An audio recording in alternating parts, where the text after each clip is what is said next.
Apa yang terjadi ketika Sang Raja Matahari, Shanks dan Pangeran Elbaf yang sangat dihormati, Loki bertemu di medan perang yang tak terungkapkan? Apa yang mendorong mereka untuk menjadi musuh meskipun mereka pernah berbagi masa lalu itu?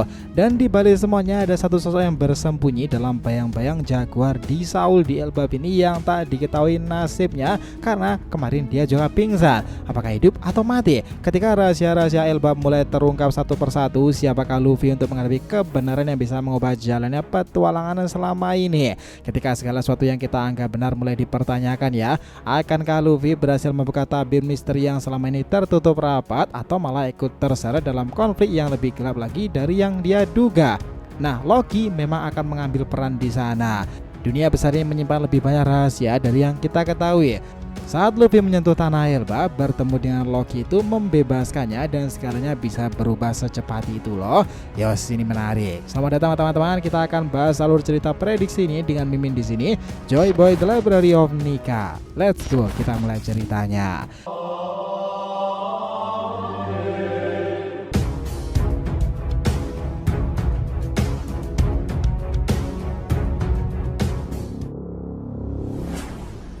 Namun sebelum pembahasan, jangan lupa untuk like video ini ya nakama ya, supaya untuk support kalian semuanya untuk channel ini ke depan agar terus berkembang dan berpetualang bersama Nika sang Joy Boy ini.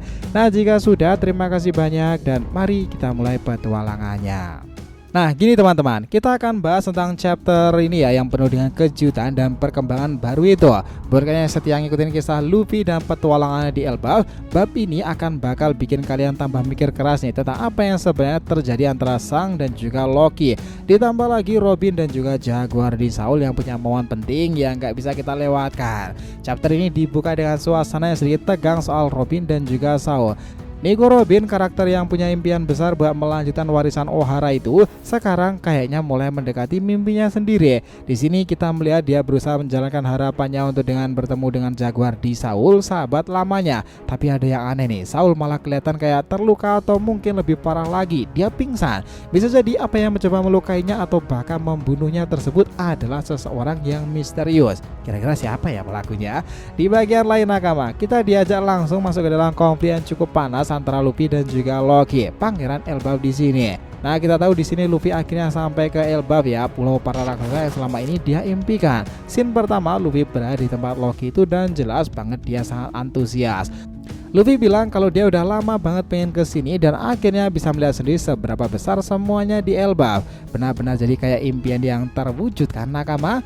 Luffy yang penuh rasa ingin tahu ini juga nggak segan ya buat bicara soal raksasa yang pernah dia temui di masa lalu, yakni Dory dan juga Brogy. Tapi yang bikin seru nakama, Loki malah nggak begitu tertarik dengan cerita Luffy dan malah kelihatan agak kesal. Si Loki itu bilang kalau dia itu dewa matahari di Elbaf dan kelihatannya dia merasa Luffy harus lebih menghormati posisinya. Nah, di sini kita dapat plot twist baru yang gak kalah menarik. Ternyata Loki ini sudah lama ditahan selama 6 tahun tepatnya loh cuy. Luar biasa emang. Dia dirantai dengan batu laut yang bikin kekuatannya terhambat. Loki kemudian ngerasa kalau dia Luffy bisa buat kesepakatan dengannya. Dengan ada putus asa dia bilang ke Luffy kalau dia pengen dibebaskan dari rantai batu laut tersebut. Dalam situasi ini Loki mencoba negosiasi dan ngebahas soal bagaimana di bawah Elbaf itu penuh dengan mereka yang dihukum, mulai dari para pendosa sampai mereka yang punya dosa besar. Semuanya dikumpulkan di area bawah yang mereka sebut sebagai neraka. Loki bahkan cerita soal gunung yang udah ada ribuan tahun dan penuh tengkorak dari manusia serta raksasa lainnya. Saat obrolan mereka berlanjut, tiba-tiba muncul binatang-binatang buas yang mengelilingi Luffy. Loki memperingatkan kalau binatang-binatang itu adalah raja gunung yang terkenal di Pulau Rusugaina. Mereka dikenal sangatlah liar, tapi ya tahu sendirilah ya, Luffy kan nggak gampang ditakut-takuti itu.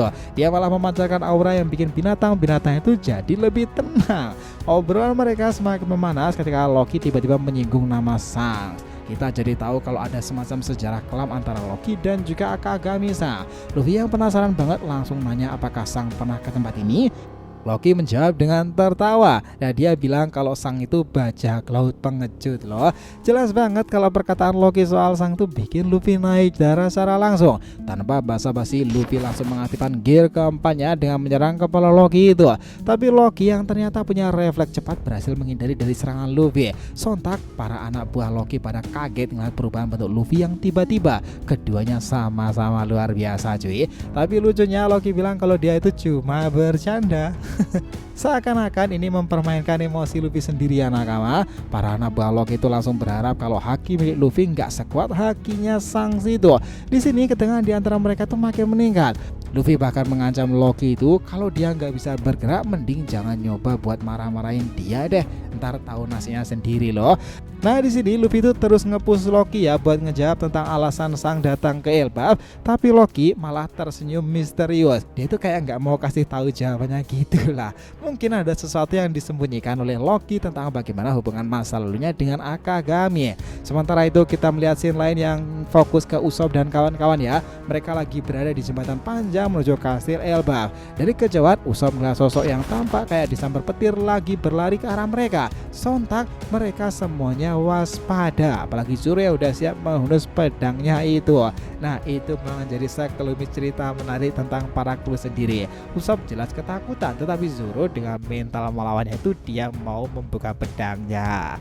Nah tapi Usopp langsung menghentikan Zoro dan bilang, bisa aja sosok yang datang itu adalah teman atau sekutu mereka loh.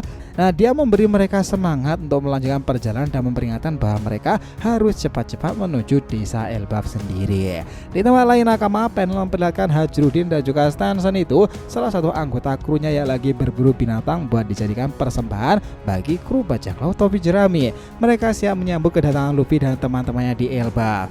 Hajrudin terlihat sangat bersemangat, kayaknya dia itu pernah pengen banget nih ngasih penyambutan yang layak untuk Luffy dan juga para kru. Dia bahkan sempat flashback ke masa ketika dia berada di Dressrosa dan dikendalikan oleh Doflamingo. Ini jadi momen refleksi buat Hajrudin di mana dia ngerasa berhutang budi pada topi jerami yang menyelamatkannya kala itu. Scene kemudian beralih ke kelompok Robin ya, sedang dalam perjalanan menuju Elbaf itu. Robin memang meminta Brook untuk memotong rambutnya dan Brook gak pernah memotong rambut wanita sebelumnya, malah jadi gugup nih. Dan di panel ini kita bisa lihat betapa cantiknya Robin dengan gaya rambut yang mengingatkan kita pada Robin kecil kala itu loh. Nostalgia yang sungguh menarik. Robin dan krunya pun melihat Elbaf dari kejauhan. Kabut mulai memudar dan mereka disambut pemandangan pulau raksasa yang sungguh megah. Semua anggota tim pun bersorak siap merayakan kedatangan mereka di Elbaf setelah perjalanan panjang yang penuh dengan tantangan. Tapi nggak lama setelah mereka sampai, kita disuguhkan satu momen misterius. Tiba-tiba seseorang teriak kalau Saul terkapar dan gak bergerak sama sekali. Ini menimbulkan banyak tanda tanya apa yang sebenarnya terjadi pada Saul sendiri. Nah dari sini kita dapat beberapa pertanyaan besar ya nakama. Kenapa Loki dan Sang bisa punya hubungan yang buruk di masa lalu? Apakah ada kaitannya dengan titel Yonko yang dipegang Sang sekarang ini? Loki bahkan sampai bilang kalau Sang itu pengecut loh. Pastinya ada alasan kuat kan di balik ini semuanya. Ingat loh nakama, beberapa teori pun juga sempat muncul. Sang mungkin aja pernah membantu para raksasa untuk mengalahkan Loki. Dan ini yang membuatnya dihormati di Elbaf kan. Mungkin Loki itu merasa terhianati atau dihianati oleh Sang sendiri. Karena itu Loki sekarang terlihat sangat membenci Sang dan menganggapnya sebagai seorang musuh. Di Elbaf sendiri Sang bahkan dihormati sampai ke level pahlawan nasional kayaknya.